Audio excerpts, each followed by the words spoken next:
Bapa di surga, kami datang kepada Engkau, Allah yang menguasai waktu dan keadaan.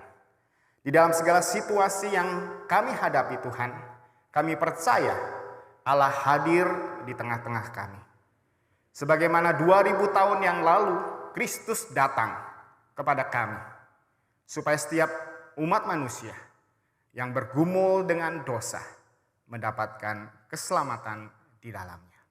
Hari ini Tuhan, kami mau belajar daripada firman Tuhan, bagaimana karya agung Tuhan itu boleh menjadi berkat, boleh menjadi dampak bagi setiap kami. Karena itu Tuhan, tundukkanlah hati kami di hadapan-Mu, supaya kuasa Roh Kudus boleh bekerja di dalam hati setiap kami. Setiap firman yang kami baca dan kami renungkan, sungguh-sungguh boleh menjadikan kekuatan, menjadi sesuatu yang boleh membuat kami lebih memahami bagaimana kami boleh mengasihi Engkau sebagai Tuhan dan Raja kami yang sudah lahir dan sudah menyelamatkan setiap kami umat-Mu.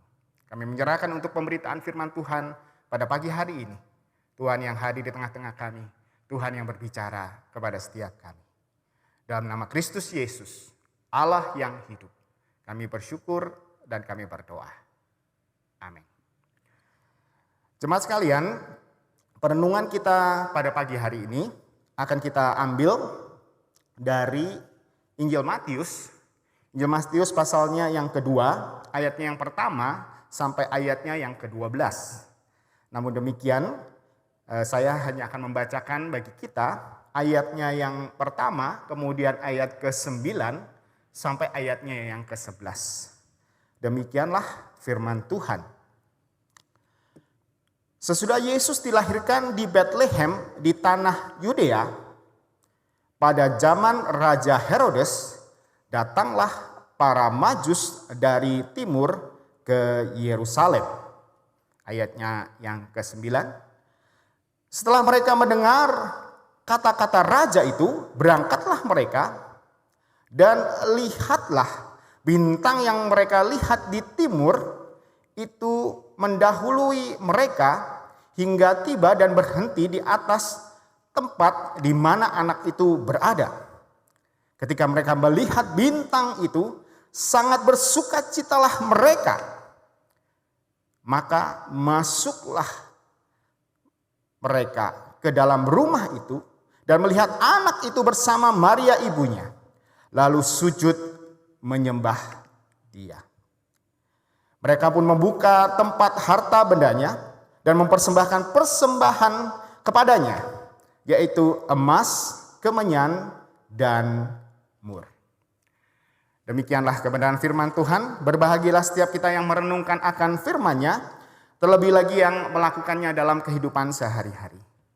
Jemaat sekalian, pada masa ini kita sedang menghadapi pandemi COVID-19, di mana COVID-19 atau pandemi ini adalah sebuah kejadian yang langka dan juga kejadian yang tidak terduga.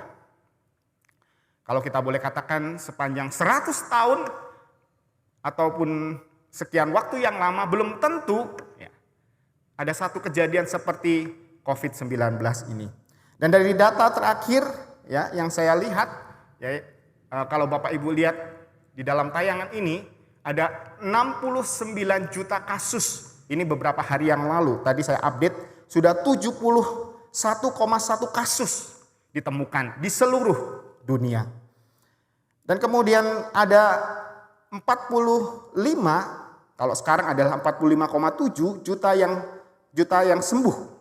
Sedangkan 1,6 juta yang meninggal. Dan Bapak Ibu sekalian, bukankah COVID-19 ini sungguh-sungguh tidak terduga bagi kita. Kita tidak pernah menyangka di tahun 2020 ini seluruh dunia harus berhenti oleh karena COVID-19 ini. Dan kejadian yang tidak terduga dan juga langka ini mendapatkan respon yang berbeda-beda dari banyak orang.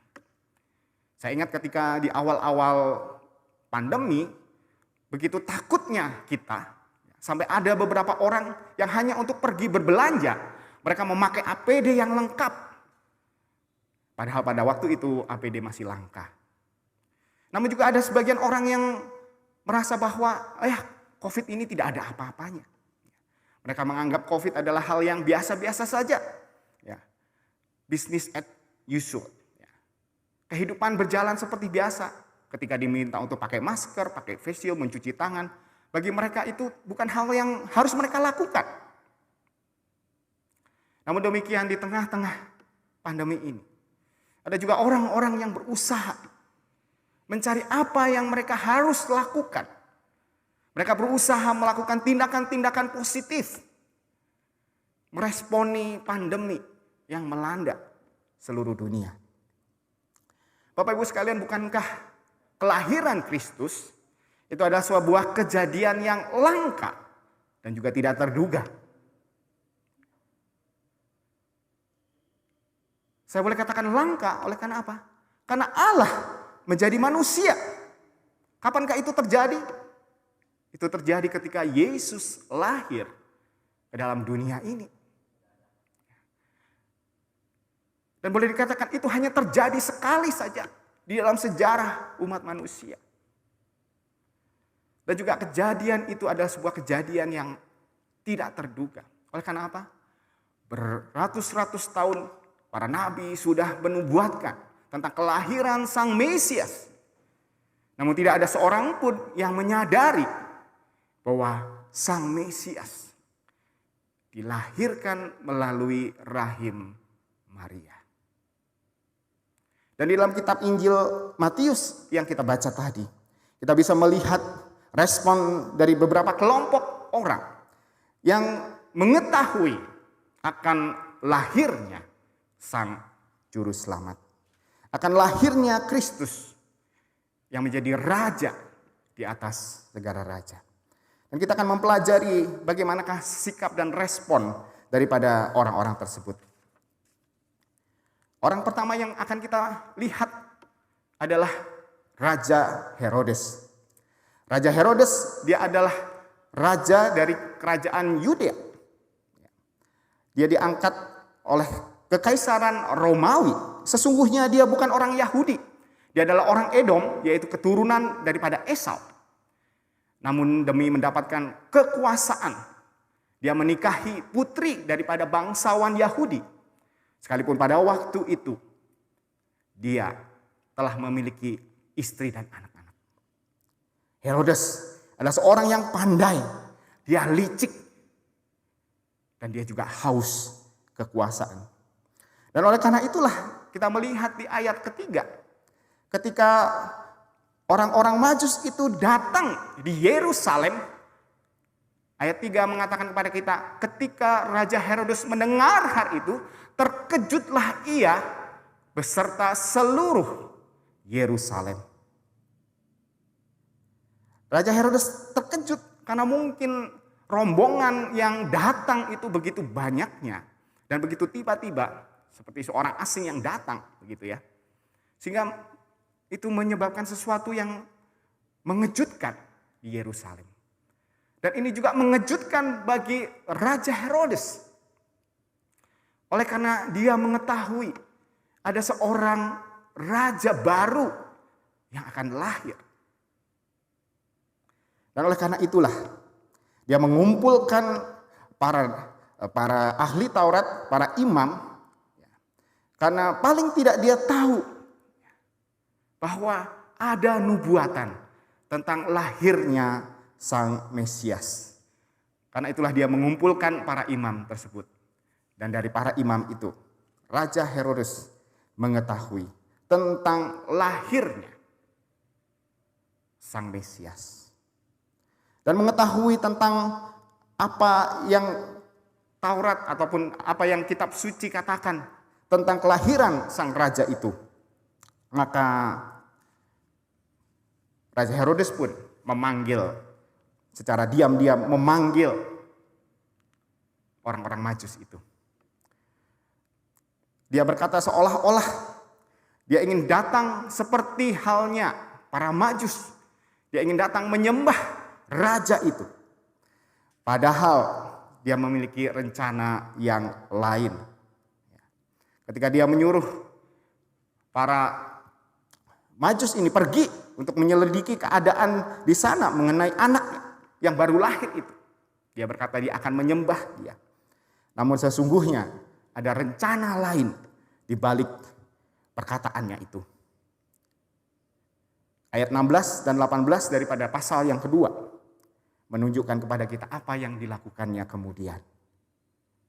Herodes memerintahkan seluruh anak di Bethlehem yang berusia di bawah 2 tahun. Mereka semua dibunuh. Rupanya kelahiran sang juru selamat, kelahiran sang raja di atas segala raja, tidak membawa sukacita bagi Raja Herodes. Justru itu menjadi ketakutan baginya. Karena dia merasa kondisinya terancam, kekuasaannya terancam. Oleh sebab itu, dia memiliki respon, dia menjadi takut, dan dia berusaha untuk membunuh sang raja yang baru lahir itu. Dan kelompok kedua yang ingin kita lihat adalah kelompok para imam dan ahli Taurat.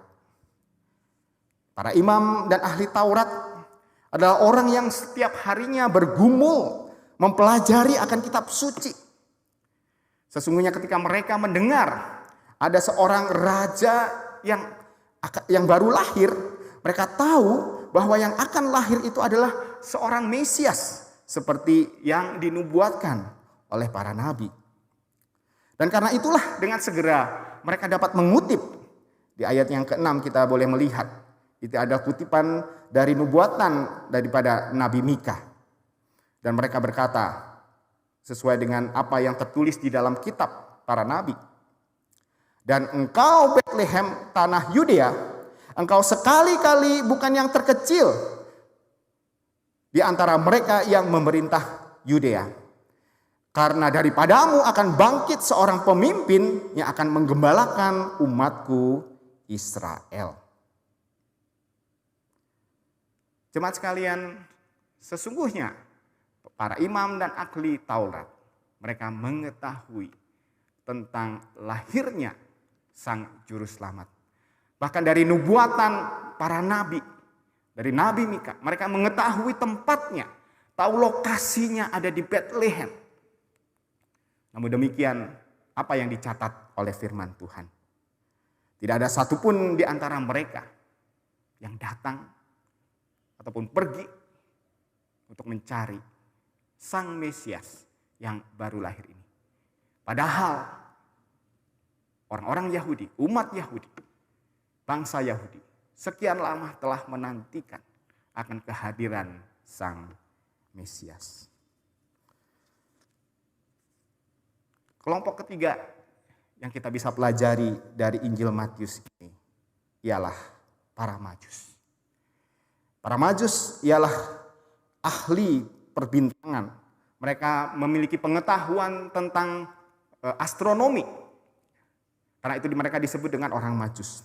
Dan oleh karena pengetahuan mereka tentang perbintangan, mereka melihat sebuah bintang yang menurut mereka cukup berbeda. Dan dari bintang itulah mereka mengetahui tentang lahirnya seorang raja. Dan oleh karena itulah mereka pergi ke Yerusalem, yaitu ibu kota daripada Yudea. Bukankah seorang raja harusnya lahir di istana raja? Dan namun kemudian kita boleh melihat setelah mereka mendapatkan penjelasan daripada para imam, mereka mengetahui dan mereka paham bahwa sang raja itu tidak lahir di Yerusalem. Sang raja itu lahir di Bethlehem. Dan dengan pemahaman itu pun mereka kemudian pergi mencari bayi itu. Serta merta mereka memahaminya dan mereka pun pergi. Ketika mereka pergi ke Bethlehem, ternyata bintang yang mereka lihat di timur telah menunggu mereka di sana. di sebuah rumah yang sederhana. Dan bayi yang sudah menjadi anak itu, yaitu Yesus Kristus, bersama dengan ibunya, itulah yang ditemui oleh para Majus. Dan di dalam bagian ini kita bisa melihat bagaimana ketika para Majus mereka melihat bintang itu, mereka bersukacita. Dan ketika mereka masuk ke dalam rumah itu dan melihat anak itu, mereka sujud menyembah kepada anak itu. Mereka tahu walaupun anak yang sederhana itu, mereka adalah raja di atas. Dia adalah raja di atas segala raja. Dan kemudian mereka pun mempersembahkan yang terbaik bagi sang raja itu. Jemaat sekalian, sesungguhnya para Majus ketika mereka tahu tentang bintang itu, dengan pertimbangan bahwa jarak yang begitu jauh, mereka bisa mengatakan, untuk apa kita harus pergi-pergi jauh mencari raja yang baru lahir? Kita pun di tempat kita ada seorang raja. Dan ketika mereka mengetahui bahwa sang raja itu tidak lahir di istana seperti biasanya, bisa saja mereka akan kembali ke negeri mereka. Dan mengetahui bahwa bayi yang mereka temui itu di Yerusalem adalah, ataupun anak yang mereka temui di Yerusalem itu adalah seorang anak yang dari keluarga yang sederhana. Bisa saja mereka menyimpan kotak atau menyimpan tempat harta mereka. Namun demikian, mereka tetap menyembah kepada anak itu. Karena mereka tahu anak itu adalah raja di atas segala raja.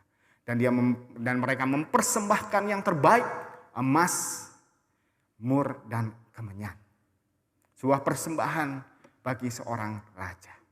Dan sesungguhnya inilah maksud daripada penulis Matius. Mengapa bagian ini dituliskan? Mengapa orang Majus harus datang menemui Yesus?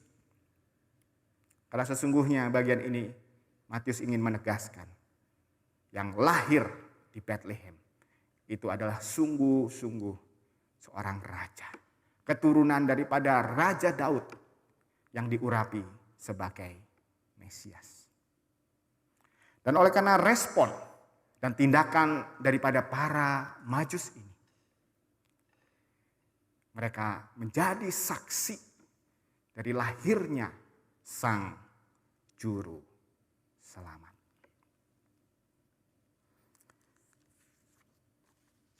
Di awal abad ke-20 ada seorang pembuat mainan dari Amerika Serikat, namanya adalah A.C. Gilbert. Selain sebagai pembuat mainan, A.C. Gilbert juga seorang pemilik daripada pabrik mainan tersebut. Dan pada masa itu sedang terjadi Perang Dunia Pertama. Dan oleh karena itu pemerintah Amerika meminta semua pabrik-pabrik ataupun segala sumber daya yang ada untuk mendukung mereka di dalam peperangan. Oleh karena itulah pabrik-pabrik yang ada itu semua dialihfungsikan untuk memproduksi baik itu senjata ataupun alat-alat untuk peperangan. Dan termasuk salah satu di antaranya adalah pabrik yang dimiliki oleh A.C. Gilbert ini. Dan ketika Natal akan tiba, pada tahun kurang lebih 1918, Gilbert menyadari bahwa pada tahun itu, dia tidak dapat memproduksi mainan yang nantinya akan menjadi hadiah Natal bagi anak-anak. Dan karena keputusan pemerintah untuk mengubah semua pabrik-pabrik yang ada, termasuk ada pabrik mainan tersebut, seolah-olah pemerintah itu menggagap atau membatalkan akan perayaan Natal pada tahun itu. Oleh karena itulah, maka Gilbert, dia datang kepada Kongres Amerika. Dia meminta izin untuk dia boleh memproduksi mainan, agar mainan itu boleh menjadi hadiah Natal bagi anak-anak pada waktu itu. Selain dia memproduksi senjata sebagaimana seperti biasanya. Dan oleh karena tindakan daripada A.C. Gilbert ini, dia disebut sebagai the man who saved Christmas. Pria yang menyelamatkan Natal. Oleh karena tindakannya, Natal yang mungkin tidak ada sukacitanya, tidak dapat dirayakan oleh anak-anak karena mereka tidak memiliki hadiah, itu terselamatkan. Bisa saja A.C. Gilbert seperti orang-orang lainnya pada masa itu tidak peduli dengan sukacita yang dirasakan anak-anak ketika mereka menerima hadiah Natal. Bisa saja dia tetap memproduksi alat-alat perang seperti biasanya. Namun dia memberikan respon dan tindakan yang berbeda. Dia ingin memproduksi mainan. Oleh karena itulah dia mendapatkan sebutan the man who saved Christmas. Pria yang menyelamatkan Natal. Jemaat sekalian, mau tidak mau pada tahun ini kita harus merayakan Natal di dalam suasana pandemi. Yang menjadi pertanyaan adalah bagaimana kita meresponinya dan bagaimanakah kita bertindak di tengah-tengah situasi seperti saat ini. Apakah kita mau bersikap seperti Herodes yang merasa terancam, merasa takut, memikirkan akan kepentingannya sendiri? Atau kita merasa tidak peduli seperti halnya para ahli Taurat? Atau kita memilih bertindak seperti para Majus? Ketika mereka tahu bahwa ada raja yang baru lahir. Dan melalui firman Tuhan, mereka paham bahwa raja itu lahir di Bethlehem. Mereka datang dan menemui raja itu. Mereka taat kepada firman Tuhan. Dan kemudian mereka pun berjumpa dan mereka menjadi saksi daripada sang raja yang baru lahir. Jemaat sekalian, Natal ini akan dirayakan di dalam masa pandemi dan pandemi kita pun kita tidak tahu akan berlaku sampai kapan. Dan menjadi pertanyaannya bagaimana kita meresponinya. Adakah kita meresponinya dengan baik? Adakah di dalam pandemi ini kita mencari Tuhan dan kita boleh bertemu dengan Dia? Dan adakah ketika kita bertemu dengan Tuhan, kita menjadi saksi daripada karya Tuhan yang besar di dalam kehidupan kita. Bukanlah satu kebetulan bahwa hari ini adalah Minggu Advent yang ketiga. Minggu Advent yang ketiga diwakili dengan lilin yang berwarna merah muda. Warna merah atau merah muda melambangkan sukacita. Bukankah seharusnya Natal kita rayakan dengan sukacita? Natal dirayakan dengan sukacita bukan karena perayaan yang meriah. Bukan karena hadiah yang kita dapatkan. Bukan karena pesta yang bisa kita lakukan. Tetapi Natal adalah sukacita. Karena raja di atas segala raja itu sudah lahir bagi kita. Karena Sang Juru Selamat telah lahir. Dan dia tidak hanya datang di dalam dunia ini. Dia datang di hati kita. Mari merefleksikan akan firman Tuhan pada hari ini. Kita memujikan pujian Natal di hatiku. Sebagai satu doa kita mau hati kita dipakai oleh Tuhan sebagai palungannya. Kita menyambut Natal ini sekalipun dengan penuh kesederhanaan. Kristus hadir di tengah-tengah kita dan kita boleh menyaksikan akan kasih-Nya. Natal di hatiku.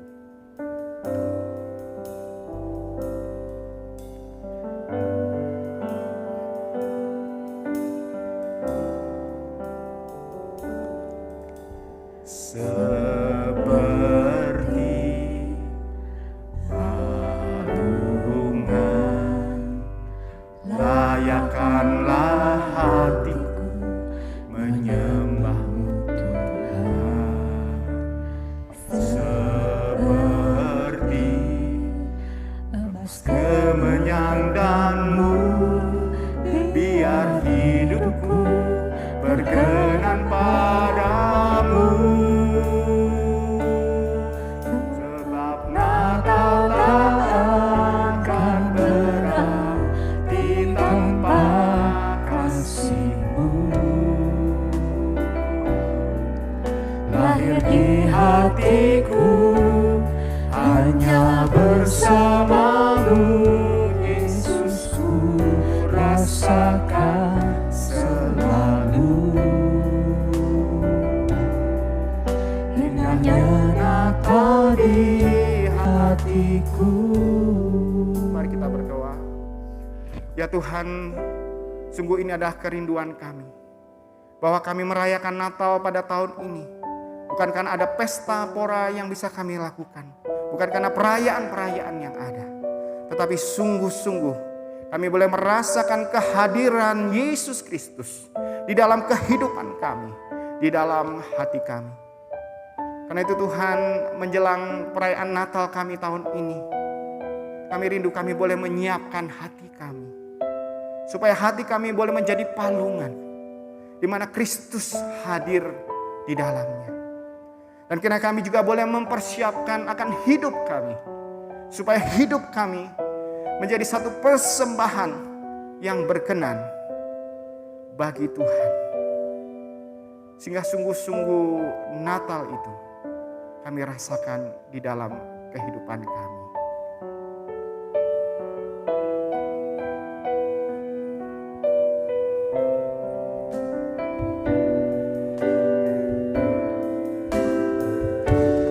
Sebab Natal tak akan berarti tanpa kasih-Mu. Lahir di hatiku hanya bersama-Mu, Yesus, ku rasakan selalu. Indahnya Natal di hatiku, indahnya Natal di hatiku.